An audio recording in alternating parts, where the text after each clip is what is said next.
This class is Le'ilui Nishmat, Alicia Meir, Ben Yaakov, and Rabbi Cohen. Okay? My son should be elevated by the learning and the practice of what we're about to learn tonight. The first thing, I could give an introduction to the siddur, and it would take probably about 5 months. Okay? So we're not going to do an introduction. I'm going to give you 4 short points. And every week I'll give you another little tidbit in terms of the siddur, in terms of what prayer is.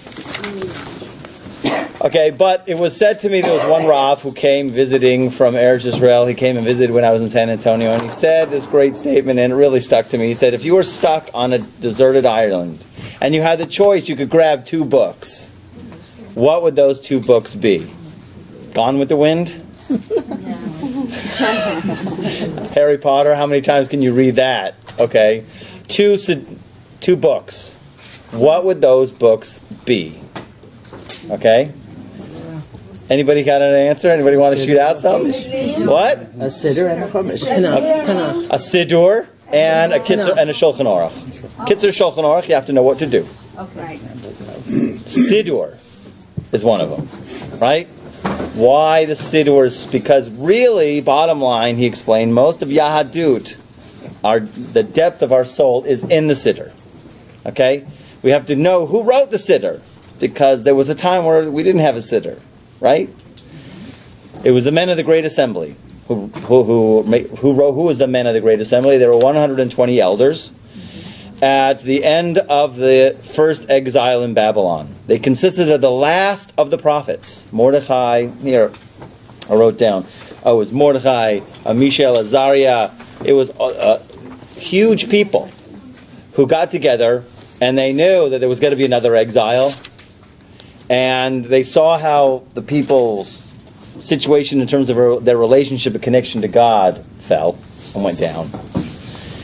And so they felt that they had to institute an order in order for the children of Israel, when they were going to go in exile, how to establish, maintain, and build their connection to God. Okay? Because before that, they didn't need it. There wasn't this need for a siddur.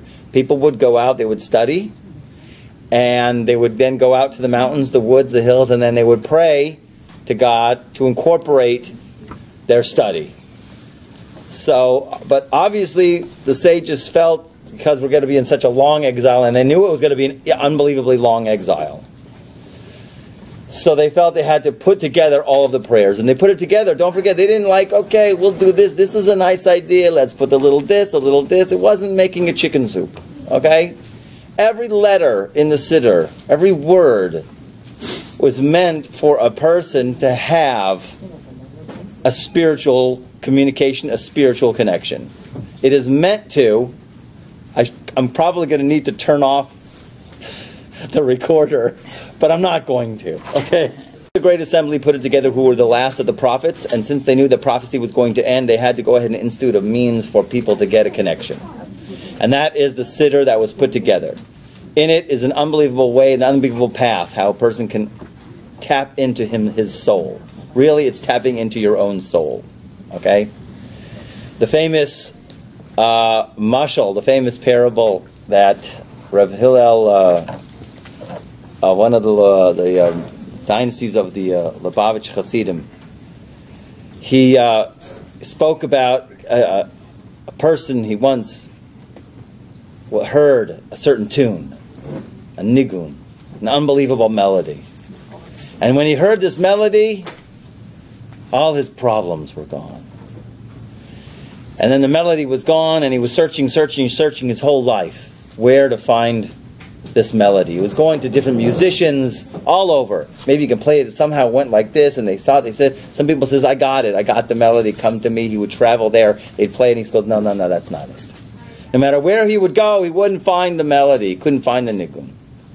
But all his life, he was looking for it. So there's also, Rabbi Nachman gives the mashal about the Hungarian wine. A guy tasted once this Hungarian wine. It was unbelievable. Never had anything like it. And he did the same thing. Went around and people says, I got the wine. Me, Beer from München. I haven't tasted beer from München except for when I was in Munich, okay? In the Hofbrauhaus. Never had it again. No one can ever offer me. No one can. The idea here is we're all searching for that nigun. Our souls came down here into this world. We had a nigun. We had a connection to the nigun, to the sound or the song of the soul.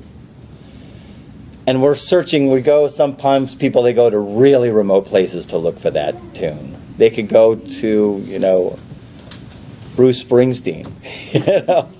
They could go who knows where, or to this coffee, that coffee. No matter where they go, it's not good. It's not the nigun.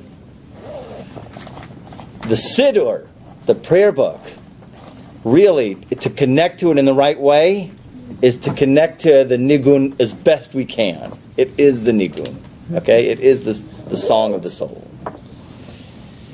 They knew how to arrange the letters and the concepts of the tikkun of the soul, and the Arizal brings down that tefillah is outpouring your soul. So really you have to pour out your soul in order to experience your soul. You get a glimpse of your real I.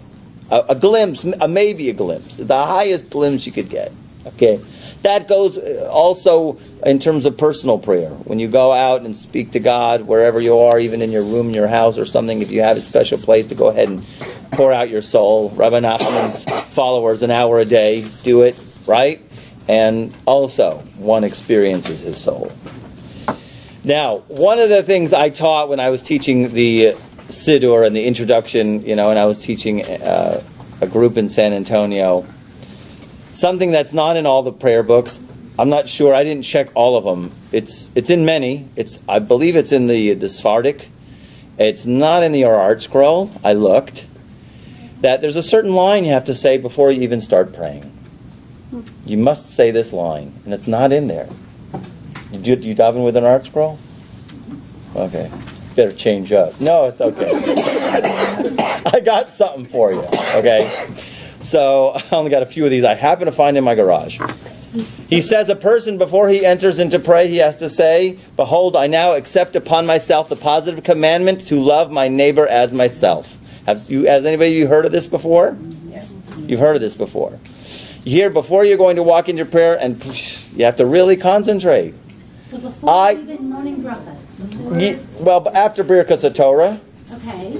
But before you do the morning brachas, you go, "Behold, I now accept upon myself to do the positive commandment of loving my neighbor as myself." Okay, stop. The question obviously is, this is very interesting. We all love the mitzvah of loving my neighbor as myself. It is a great mitzvah. It encompasses the entire Torah. But why before I pray? There's mitzvahs between man to man, and there's mitzvahs between man to God. I'm doing the mitzvah between man to God. What does loving my neighbor as myself have to do with this mitzvah? Reasonable question. Is it too hot in here? No. Okay.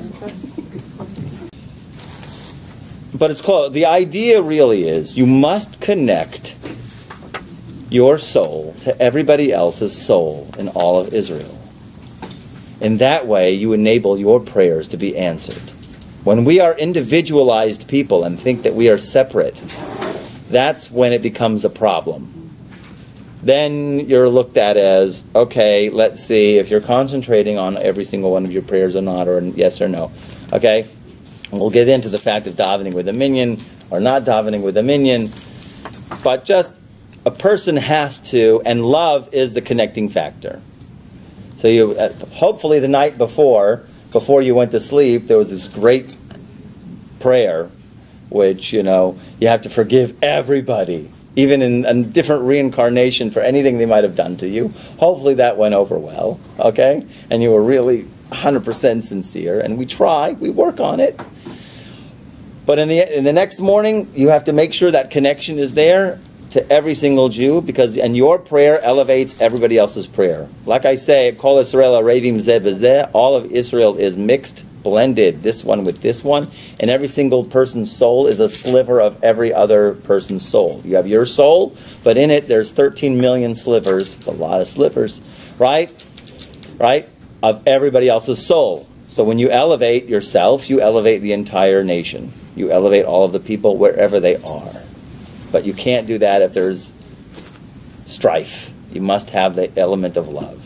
So basically it helps your prayers to also get answer, and all of Israel's prayers to get answer. I don't have many of these, but I'll leave this for you, because it basically has the Hebrew here.